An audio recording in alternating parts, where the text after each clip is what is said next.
한국의 교양교육은 초기부터 착잡한 이중 구조를 갖고 시작하였습니다.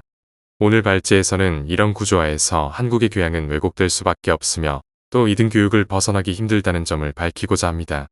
그 배경에는 지난 150년간의 시대와 대학의 변화가 있습니다. 저는 한국 교양의 중장기적 방향 설정으로 통합교양을 주장하지만 제한된 시간으로 인해 이 두 문제를 모두 자세히 다룰 수는 없었습니다. 통합교양 영역과 방법론 등에 대해서는 다른 기회에 말씀드릴 수 있기를 기대합니다. 한국 교양교육의 기원에 대해서 기존의 교양학계와 교육학계의 주장은 이렇습니다. 1946년 미군정 시절 조선교육심의회가 제시한 5개의 필수 과목인 국어, 문화사, 외국어, 자연과학개론, 체육이 미국식 제너럴 에듀케이션의 도입이라는 것입니다. 그 이유는 이 필수 과목들이 교양 과목처럼 보였기 때문입니다. 그러나 교양교육의 도입이란 단순히 교양처럼 보이는 몇 개의 교과목만이 아니라 명시적인 교과 과정이 요구됩니다. 일제시대에도 교양처럼 보이는 교과목은 있었습니다. 한국 교양교육의 기원에 대한 잘못된 기술은 1960년에 출간된 한국교육십년사부터 시작되었습니다. 한국의 대학 교양은 1952년 교육법 시행령이 제정되면서 시작되었습니다.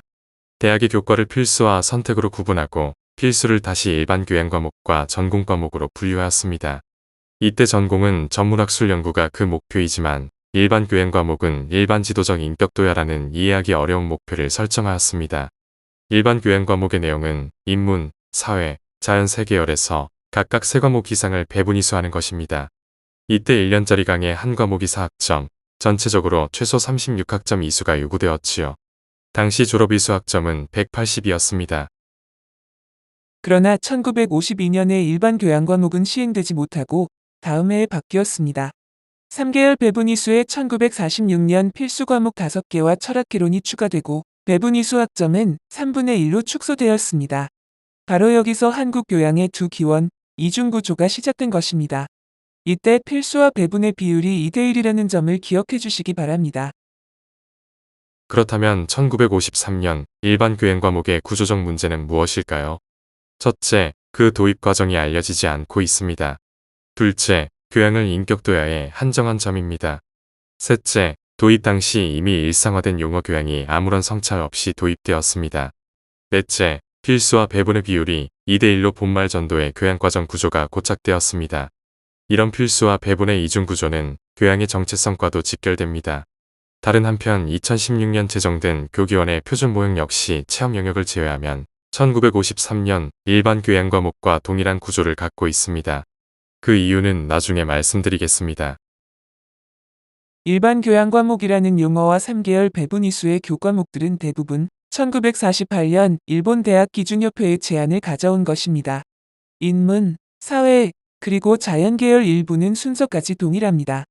일반 교양 과목이라는 용어는 일본에서는 1947년에서 1950년 정도까지만 사용되었고 이후에는 일반 교육이 사용되었습니다. 한자권에서 교양이라는 용어는 원래 가르치고 기른다는 의미에서 동사로 사용되었습니다. 그러나 1920년대 일본의 고등학교와 예과에서 인문서적 독서를 통해 형성된 내면적 성과를 중시하는 교양주의가 시작됩니다. 이때부터 교양이 있다, 없다라는 명사적 용법이 퍼지면서 1920년대 중반 이후 식민지 한국에서도 일상어로 사용되기 시작합니다. 고등교육 교과과정과 관련하여 교양이 사용된 경우는 북한을 제외하면 한국의 일반 교양 과목이 처음입니다. 도야 역시 19세기 말 일본에 도입된 독일의 초중등 교육론과 관련된 빌둥의 번역어입니다. 문제는 교양이 있다 없다, 인격이 도야되었다 안 되었다라고 말할 때 그 뜻은 애매하고 또 애매할 수밖에 없습니다. 그렇다고 제가 교양 대신 공통 과목이라는 표현을 쓰자는 것은 전혀 아닙니다. 어쨌든 이렇게 한국의 교양은 시작되었습니다. 이제 필수와 선택에 대해서 살펴보겠습니다. 해방 전에는 대부분의 고등교육기관의 교과 과정이 필수와 선택으로 구성되었습니다.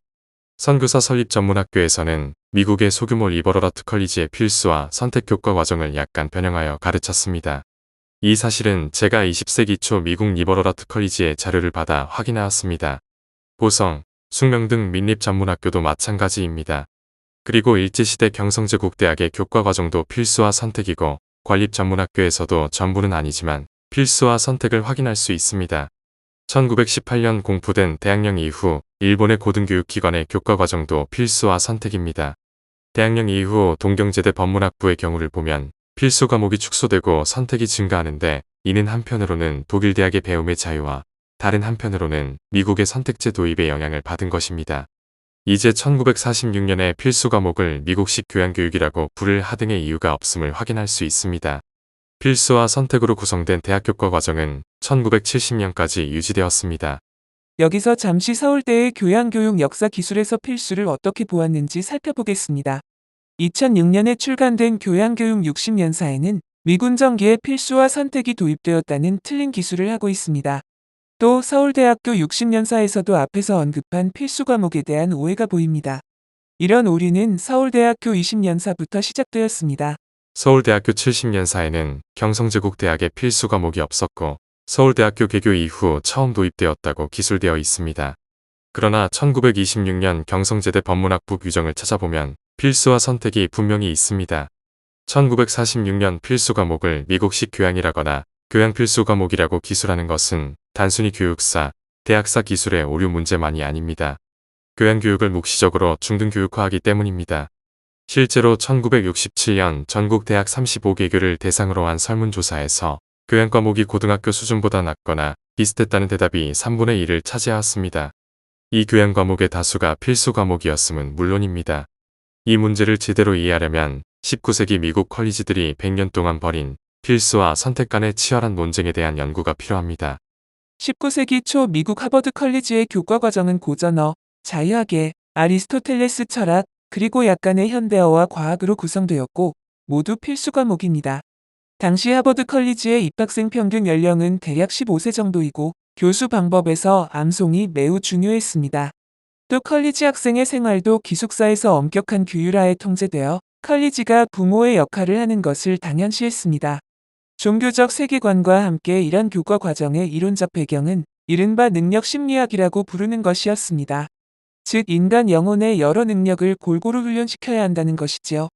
이를 종합하면 당시 미국 컬리지 교육은 중등교육이라고 보는 것이 적절하고 실제로 그때 미국 컬리지 운영자도 그렇게 생각했습니다. 이런 중등교육형 미국 컬리지에 커다란 사건이 일어났습니다. 1869년 35세의 하버드대 총장이 된 엘리엇이 선택제를 도입한 것입니다. 사실 선택제는 19세기 초반 토마스 제퍼슨이 설립한 버지니아 대학에서 처음 시작하였고 그의 영향을 받은 티크너라는 하버드의 현대어 교수도 시도하였습니다. 그러나 하버드의 교수진 전부가 반대하여 현대어학과에서만 실시되었습니다. 재정 문제도 큰 이유였습니다. 전통적 필수 과목 체제에서는 학생 정원이 많지 않다면 아주 소수의 교수로 교육이 가능했기 때문입니다. 그렇다면 제퍼슨의 선택제는 어디서 왔을까요? 그것은 19세기 독일 대학의 배움의 자유와 가르침의 자유를 미국화한 것입니다. 중요한 점은 독일의 대학이나 미국의 선택제 모두 필수 과목에 대한 아주 강한 혐오와 배제를 전제하였다는 사실입니다. 왜 그럴까요? 필수란 본질적으로 중등교육 방식이기 때문입니다. 심지어 19세기 독일 대학에서는 전공이고 비전공이고 무관하게 사실상 정해진 교과 과정이 없었습니다. 엘리엇의 선택제 도입으로 교과목과 교수의 수가 폭발적으로 증가하였습니다. 프린스턴이나 예일의 격렬한 반대에도 불구하고 이 두 대학을 포함하여 미국의 대학에서 선택제가 도입되기 시작하였습니다. 20세기 초가 되면 전통적 컬리지의 처방식 자유교육이 사실상 와해되었습니다. 입학생 평균 연령도 15세 정도에서 18세 이상으로 높아졌습니다. 또 미국의 자유교육의 목표였던 종교 지향성도 사라지기 시작하였고 능력 심리학도 힘을 잃었습니다. 무엇보다도 산업혁명과 과학기술의 발전을 배경으로 비실용적 교육에서 실용적 교육으로 전환되었습니다. 결과적으로 미국의 컬리지는 영국의 자유교육 전통에서 독일 연구대학으로 방향전환을 하였습니다. 이 변화의 핵심이 바로 필수 과목의 배제와 선택제로서 미국 대학이 중등교육 수준에서 고등교육으로 넘어간 것입니다. 그러나 미국 전통적 컬리지의 250년 자유교육의 역사가 선택제 하나로 완전히 사라질 수는 없었습니다. 왜냐하면 아름다운 캠퍼스에서 잘 짜여진 교과 과정을 통해 세계를 보는 방법, 어떻게 살아야 하는지를 가르치고 배우는 리버럴 에듀케이션은 미국인의 영원한 꿈이었기 때문입니다. 20세기 초반 미국식 연구대학이 학부와 대학원으로 이원화되면서 학부에서 전공 집중 교육이 불필요해졌습니다. 이때 자유교육의 대체 과정이 시작된 것입니다. 그것이 1909년 엘리엇의 후임 총장인 노웰이 학부에 도입한 배분과 집중입니다. 배운 자라면 어떤 한 분야는 잘 알아야 되고 동시에 여러 분야를 조금씩은 알아야 한다는 것이 그의 슬로건이었습니다. 로웰은 엘리엇이 그 수를 대폭 늘린 선택 과목을 대상으로 영역별 이수 규정을 도입하였습니다. 즉 과목은 선택이지만 이수 규정은 필수입니다. 여기서 잠시 대학의 역사에서 통합성이 상실되는 과정을 살펴보기로 하겠습니다. 아리스토텔레스의 철학, 즉 그의 학문론은 이론학, 실천학, 제작학이 하나의 통합체계를 이루고 있습니다. 특히 아리스토텔레스는 모든 존재의 사물의 변화 원인 중의 하나로 목적인을 도입하였습니다. 바로 이 목적인을 매개로 그의 철학은 제1철학부터 동식물학, 천문학에 이르기까지 일관성을 지닐 수 있었습니다. 12세기 아리스토텔레스의 학문이 아랍을 통하여 중세 대학에 수입되면서 기독교 신학 밑에 결합되어 스콜라 철학을 형성하여 이중의 통합성을 갖게 됩니다. 우리는 앞에서 19세기 초 하버드의 교과 과정을 보았지만 중세의 스콜라 철학은 17세기부터 19세기 초까지 미국의 전통적 식민지 컬리지의 교과 과정이었습니다. 그러나 19세기에 도입된 하버드의 선택제는 이런 통합성을 산산조각 내었습니다. 따라서 20세기 이후 전문화, 분과화된 현대의 자유학에는 과거의 통합성을 완전히 상실하게 되었습니다. 다른 한편 20세기 초반의 자유교육을 일부 복원하기 위해 도입된 배분이수의 경우 만일 학점의 여유가 있다면 교과목 조합 등을 통해서 연계성을 일부 되찾을 수 있습니다. 그러나 한국 대학과 같이 이중구조에 의해 축소된 배분이수 학점으로는 과목들 간의 연계성 복원은 거의 불가능합니다. 미국 대학의 일부는 이른바 중액 교과를 도입하여 공통의 학부 경험과 통합성 회복을 시도하였습니다. 과거 19세기 미국의 컬리지는 소규모로서 중액교과의 운영은 선택제보다 재정적으로 매우 유리하였습니다. 그러나 20세기 이후 대형 대학에서 이 관계는 역전이 됩니다. 모든 대학생이 수강해야 하는 공통 중의 군형은 막대한 인프라가 필요합니다. 우리에게 잘 알려진 컬럼비아 대학의 공통 중액 프로그램의 경우 전용기금과 동문회 기부금으로 운영되며 교강사의 경우 박사과정생이 투입되고 있습니다. 공통 중액은 또 다른 문제에 봉착합니다. 그것은 20세기 후반 미국 대학에서 벌어진 이른바 문화전쟁으로 인해 서양 문화 중심의 혹은 특정 문화 중심의 중액교과 운영이 어렵게 되었다는 사실입니다. 다문화 사회의 산물처럼 보이는 이 문제는 본질적으로 학교가 학생에게 특정 과목을 강제하는 중등교육적 성격을 지닌 필수 과정이 대학의 학문의 자유와 충돌하면서 일어나는 현상입니다. 여기서 미국 대학 교양교육의 특이한 움직임이 시작됩니다. 바로 시계추 현상입니다. 1979년 카네기 재단의 연구서에 의하면 미국 대학은 중액에서 배분으로, 배분에서 자유선택으로, 그리고 다시 중액으로 돌아오는 동작을 반복하고 있다는 것입니다. 이 현상의 원인은 분명합니다. 중액은 실행이 어렵고 배분이나 자유에서는 통합성이 없기 때문에 딜레마에 빠진 것입니다. 그리고 이 책이 나온 시기는 바로 미국 대학의 문화전쟁이 격렬해지기 시작하던 시기이고 대학은 학생들이 알아서 교양 과목을 선택하라는 소극적 대응을 하였습니다. 그러나 이 현상의 근본 원인은 미국의 교양 교육을 전담하는 연구 조직이 없고 통합 자체를 고유 연구 영역으로 만들지 못했기 때문입니다. 이 점은 시카고 대학이 연구 기능과 분리된 교양대학을 설립했다가 대학 내에서 2등 시민으로 취급당했다는 사실이 분명히 말해주고 있습니다. 그러나 자유교육의 대체 과정으로서 배분이수는 양적으로 전통적 컬리지 교과 과정의 대략 3분의 1로 축소되었고 학과들이 개설해 놓은 과목 간의 연계성과 통합성도 사라지고 오로지 넓이만이 남았습니다. 전문화 시대의 학생들은 교양을 의무로 간주하면서 깊이가 낮은 과목을 선호합니다. 교수들은 이런 교양을 위해 연구할 필요성을 별로 느끼지 않습니다. 그럼에도 불구하고 학과들은 교양 강좌를 학과 교수의 재산으로 간주하고 있습니다. 1977년 카네기 재단은 미국 대학의 역사에서 지속적으로 제기되는 교양의 정체성 위기를 재난지역이라 불렀습니다. 결과적으로 로웰의 배분과 집중은 자유교육과 전문화, 필수와 선택의 불완전한 타협이 결과라고 보는 것이 적절합니다. 이제 필수와 선택 간의 긴 논쟁의 역사를 염두에 두면서 1953년 한국 일반 교양 과목의 이중구조와 그 결과를 다시 살펴보겠습니다. 우선 필수와 선택의 타협 결과인 배분이수의 필수 과목이 또다시 추가되었으니 이제 분명히 보입니다. 교양의 중등교육화의 문이 활짝 열린 것입니다.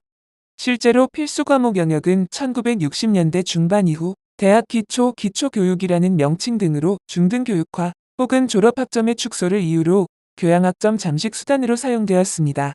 또한 필수는 대학생 전체의 의식, 지식, 행동, 직업 역량을 조정하는 영역으로 간주되어 법정 필수, 재단 필수, 그리고 특성화, 인성, 역량, 소프트웨어, 인공지능 등등 정부의 단기적 정책 사업의 난개발 지역이 되었습니다. 게다가 대학 교육의 보편화와 중등교육의 부실로 수학 능력이 부족한 대학생을 위한 보습 교육은 당연히 교양의 의무로 간주되고 있습니다. 여기서 필수 과목에 의해 대폭 축소된 한국의 배분 이수는 연계성은 물론 넓이도 확보하지 못하여 그 교육 효과가 의심되어 왔습니다. 그 결과가 교양의 연성화 현상입니다. 여기에 2009년 학부제가 실패한 이후 교육부 정책 사업을 수주하는 것이 교양교과 과정의 안전성보다 훨씬 중요하게 간주되어 교과 분열증이 만연하고 있습니다. 2016년 제정된 교기원의 표준 모형은 한국 교양교육의 개선을 위해 만들어졌습니다. 이 표준 모형을 만들 때 저도 참여하여 그 과정을 알고 있습니다. 표준 모형의 토대는 당시 한국 교양교육의 현실이었습니다. 이 현실을 기초교육, 배분이수, 체험 영역, 그리고 여러 가지 실용 교과목들의 영역으로 정리하여 검토하였습니다. 이때 마지막 실용 교과목 영역을 만장일치로 배제하고 남은 세 영역을 정리한 것이 2016년 교기원 표준 모형입니다. 대학과 교양의 역사는 고려되지 않았습니다. 왜냐하면 전혀 관심이 없었고 모형의 즉각적 실현 가능성만 생각하였기 때문입니다. 교기원 모형에서 비학술적인 사회봉사, 예술 실기 및 체육으로 구성된 체험 영역은 그 비중이 낮습니다. 그렇다면 교기원 표준 모형의 핵심은 기초교육과 배분이수이며 전자의 각종 필수 과목이 들어있다는 점에서 우리는 1953년 일반 교양 과목의 이중구조로 다시 돌아간 것입니다. 이것은 당연한 결과입니다. 교기원 표준 모형이 당시 한국 교양교육의 현실에서 출발하였고 이 현실이란 다름 아니라 1953년 일반 교양 과목의 이중구조가 60년간 교과 내용의 변화에도 불구하고 교양의 문법으로 자리 잡고 있었기 때문입니다. 2016년 교기원 표준 모형은 기초학문 중심 교양교육을 강조하였지만 돌이켜보면 그것은 전혀 새로운 지침이 아니었습니다. 체육을 제외하면 1953년 일반 교양 과목의 내용 전부가 기초학문 교과목들이었습니다. 그렇다면 우리는 왜 63년 만에 원위치로 돌아와 그것을 표준 모형이라고 말해야 했을까요? 원래 훌륭했던 일반 교양 과목이 중간에 그 어떤 이유로 나빠진 것일까요? 그렇지 않습니다. 우리는 1953년 일반 교양 과목, 2016년 교기원 표준 모형의 이중구조에 문제가 있음을 확인했습니다. 그렇다면 지금까지 기초학문 중심으로 균형 있게 교양교육을 하자는 지난 10년의 노력은 무의미한가요? 그렇지 않습니다.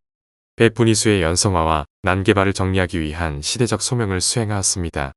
그러나 지금 이 슬로건만으로는 교양의 미래를 약속하지 못합니다. 기초학문 중심 교양교육은 19세기 이전 환경에서만 잘 작동하며 20세기 이후 전문화 시대에는 추가 장치가 필요합니다. 2025년부터 기초학문 중심 교양교육의 재강조와 함께 관련 전공 과목을 교양 과목으로 인정하자는 더블 리스팅의 필요성이 언급되기 시작하였습니다. 솔직히 말씀드려 저도 더블 리스팅에 전적으로 동의한 사람 중의 한 명입니다. 다른 한편 더블 리스팅은 전혀 새로운 발상이 아닙니다. 1909년 하버드의 배분은 학과들이 개설한 선택 과목들을 대상으로 실시되었고 이때 교양, 전공 나아가 대학원 과목이 공유될 수 있었습니다. 트리플 리스팅이라고나 할까요? 또 2007년 하버드대가 세상에서 사는 방식이라는 슬로건과 함께 시도한 주제형 교양개혁이 실패하자 2016년 인문, 사회, 자연계열학과 개설 과목 3개를 재도입한 것도 더블 리스팅의 공식화입니다. 특히 비학술적 교양 과목이 잡초처럼 무성해진 한국의 현실에서 학술성이 있고 그 정체성이 확실한 기초학문 전공 과목을 교양으로 사용하자는 생각은 자연스럽게 보입니다. 쉽게 말해 내용이 좋고 교양에 부합하는 기초학문 전공 과목을 타전공 학생들에게 개방하자는 아이디어가 무엇이 나쁘냐는 것입니다. 전혀 나쁘지 않습니다. 그러나 전공 과목의 개방을 위해서는 일반 선택이라는 방식이 있습니다. 또한 일본 니가타 대학은 모든 학과의 과목을 대상으로 12학점짜리 부전공을 제한 없이 확대하고 있습니다. 단 교양교육 과정은 없어졌습니다. 제가 지난 5년 세미나 20일과 함께 대학의 역사, 자유교육과 교양의 역사를 공부하고 또 동북아시아 교양교육 공동연구에 참여하여 현장 답서를 통해 확인한 점은 더블 리스팅은 현재 한국 교양의 주요 의제일 수 없다는 사실입니다. 왜냐하면 더블 리스팅은 우리가 공들여 이룬 성과인 교양전담기구의 존재 의미와 충돌하기 때문입니다. 만일 기초학문 중심 교양과 더블 리스팅이 위기의 교양과 전공을 구제할 수 있는 길이라면 교양 전담기구는 필요 없습니다. 실제로 1975년 서울대가 관악 캠퍼스로 이전하면서 1968년에 설립된 교양과정부는 폐지되었습니다. 교양은 인문대, 사회대 그리고 자연대에서 관장하고 교무처가 행정을 담당하였습니다. 그러다가 1995년 5.3.1 교육개혁 조치로 학부제가 실시되면서 2002년 기초교육원이 설립되었습니다. 그러나 기초교육원은 연구와 교육 조직이 아니라 전임교수 임용이 학칙상 불가능한 지원시설이었습니다. 서울대의 기초교육원을 따라 만든 지방국립대 교양조직은 부속시설이었습니다. 왜 그랬을까요? 전임교수는 연구를 해야 하는데 교양조직에 독자적 연구 영역이 없기 때문입니다. 미국 대학의 경우 학과가 교양 과목을 개설하고 관리하는 경우가 대부분이며 교양 관련 조직은 위원회인 경우가 많습니다. 이런 점에서 서울대의 기초교육원은 전혀 예외적 현상이 아닙니다. 기초학문 중심 교양과 더블 리스팅을 강조한다면 교양은 관련 전공학과가 담당하면 됩니다. 그러나 저는 전공학과가 교양을 담당하는 제도, 바로 1909년 미국의 배분과 집중의 도입은 결과적으로 볼 때 역사적 실책이라고 생각합니다. 자유교육의 쇠락, 통합성과 연계성 포기, 교양 정체성 상실, 재난지역이 바로 여기서 나왔기 때문입니다. 독자적 연구 영역이 없을 경우 교양 조직 붕괴의 역사적 사례가 있습니다. 1980년대 일본 국립대학 교양부의 운명입니다. 당시 교양부는 종합과목 개설과 운영이라는 새로운 시도를 하여 적지 않은 성과를 얻었습니다. 그리고 이를 통해 전후 신제대학 일본 교양을 괴롭히던 교원의 신분차별을 해소하려 했습니다. 교양부를 교양학부로 승급시키려는 시도에서 종합과목 즉 통합교육이 그 사달이었습니다. 그러나 히로시마 대학 등 두 곳만이 성공하였습니다. 대부분의 대학은 교양학부 설립에 실패하였습니다. 그러나 교양부는 종합과목을 갖고 있었는데 어떻게 이런 일이 일어났을까요? 당시 일본 국립대 교양부의 연구조직화의 핵심은 인문, 사회, 자연 등의 강좌제를 설치하는 것이었습니다. 강좌제는 학과와 함께 특정 학문의 연구조직입니다. 그러나 교양부가 제안한 연구조직은 기존 전공학문의 연구 영역과 정확히 일치하여 이해관계의 충돌을 가져왔습니다. 그래서 문과대학과 문부성이 교양학부 승급을 비토한 것입니다. 일본 국립대 교양부가 교양조직을 연구조직으로 승급시키는 데에 실패하자 결국 일본 정부는 교양 담당 교수들의 신분차별을 해소하기 위해 더 큰 결단을 내립니다. 그것이 1991년 대강화입니다. 대강화를 통해 교양부 교수들은 관련 전공학과들로 배속되고 교양은 개별 학과들이 이른바 전학출동체제가 담당하게 되었습니다. 그 결과 대강화 이전의 교양조직은 거의 전부 폐지되었습니다. 예외는 동경대 교양학부뿐입니다. 대강화는 교원의 신분차별을 해소하는 데에는 성공적이었으나 교양의 성공에 이르렀다고 보는 학자는 별로 없습니다. 교양교육에 대한 책임 조직이 사라졌기 때문입니다. 여기서도 질문이 제기됩니다. 왜 1980년대 일본 국립대 교양부는 성공적인 종합과목을 토대로 새로운 연구 영역을 만들지 못했을까 하는 점입니다. 솔직히 이 부분은 제가 연구를 많이 하지 못해 답변 드리기 어렵습니다만 독자적 학문 영역의 확보가 어렵다는 점은 충분히 이해할 수 있습니다. 그러나 2010년대 이후 스토리가 하나 더 있습니다. 현재 일본의 국립대학을 중심으로 종합과학부, 창생학부, 공창학부와 같은 통합학부가 계속 생기고 있고 이제는 독자적인 포럼을 하고 있습니다. 그 내용에 대해서도 조사 연구가 필요합니다. 어떤 분은 제가 주장하는 교양의 독자 영역 확보와 통합 교양의 도입에 대하여 비현실적이고 지나치게 이상적인 발상이라고 걱정하십니다. 어렵고 도전적인 과제라는 점은 분명 인정합니다. 그렇다고 저의 생각이 비현실적 이상에 불과하다는 생각에는 전혀 동의하지 않습니다. 왜냐하면 실제 사례가 이웃나라 대만의 대학에 있기 때문입니다. 대만의 교양교육은 한국보다 늦게 시작하였습니다. 1957년 미국 개신교 재단이 설립한 동해대학에 처음으로 자유학의 과정이 도입되었습니다. 1958년 대만 정부는 중국어, 영어, 중국 역사 그리고 국부사상을 공통 필수 과목으로 제정하였습니다. 물론 저는 이 공통 필수 과목이 미국식 제너럴 에듀케이션은 아니라고 생각합니다. 해방 직후 한국의 경우와 흡사합니다. 대만의 계엄령이 해제되고 민주화되면서 1995년 대만 대법원은 공통 필수 과목이 대학 교육에 대한 국가 개입으로서 위헌이라고 판결합니다. 중요한 점은 대만의 통식학계가 한 걸음 더 나아가 공통 과목을 통식화하는 방향을 선택하였다는 사실입니다. 여기서 공통 과목이 필수 과정임은 명백하고 통식은 대략 배분 이수 과정이라고 보시면 됩니다. 즉대만의 통식학계는 필수가 중등교육의 영역이거나 배움의 자유에 의배됨을 명백히 인식하였습니다. 그래서 이들 공통과목을 배분 이수로 흡수할 것을 권장한 것입니다. 교육의 국가 개입이 일상인 동북아시아의 교육국가 전통에서 놀라운 발상이라고 저는 생각합니다. 물론 대만의 모든 대학이 교육부 대학이라는 다른 스토리도 있습니다만 대만 대학의 교양 과정을 보면 생각이 달라집니다. 이제 대만 신주에 위치한 국립청와대학의 통식교과 과정을 소개드립니다. 청와대학은 1911년 중국 본토에 1956년 대만의 동일한 이름으로 설립된 이공계가 강한 종합대학입니다. 1980년 공동학과로 시작하여 1997년 통식센터가 청와대학의 청와학원 내에 설립되었습니다. 현재 전임 24명, 이중 배속 10명이 통식센터에 소속되어 있고 이들은 기초학문 전공자들입니다. 청와대의 통식 과정은 핵심과 선택 통식 두 영역인데 핵심은 통식센터 소속 교수만이 개설 강의할 수 있고 선택은 관련 전공학과 교수들도 개설할 수 있습니다. 핵심 통식은 학제적 통합 교과목들로 구성되어 있으며 선택 통식은 인문, 사회, 자연의 일반적 배분 이수 과정입니다. 총 21학점을 이수해야 하는데 핵심 4과목, 선택 3과목입니다. 일종의 이중 배분 이수라고 볼 수 있습니다. 특징적인 점은 통식센터 소속 교수들이 관련 전공학과에서 강의할 수 있다는 사실입니다. 이를 통해 한국과 과거 일본의 교양조직 교강서들에 대한 신분차별 문제가 해소됨은 물론 통식센터의 독자적 고유 영역도 확보할 수 있습니다. 참으로 훌륭한 발상이고 새로운 교양의 문법입니다. 더 놀라운 점은 청와대의 통식 과정은 지금 보시고 있는 이중 배분 이수가 전부라는 사실입니다. 한국 교양의 이중구조 같은 것은 찾아볼 수 없습니다. 참고로 어학의 경우 청와학원 내에 어문센터가 따로 설치되어 있습니다. 교양이 생산할 수 있는 지식에 신뢰가 없으면 스스로 잘못된 의미를 부여하거나 각종 수식으로 미화하는 경향이 있습니다. 대학교육 보편화 시대의 전공기초와 중등교육의 보습은 교양과 전공 모두의 공동과제입니다. 성인인 현대의 대학생에게 인성은 학문 윤리가 중심이 되어야 합니다. 역량, 소프트 스킬을 교양의 전유물로 간주하는 것은 상식적으로도 근거가 희박합니다.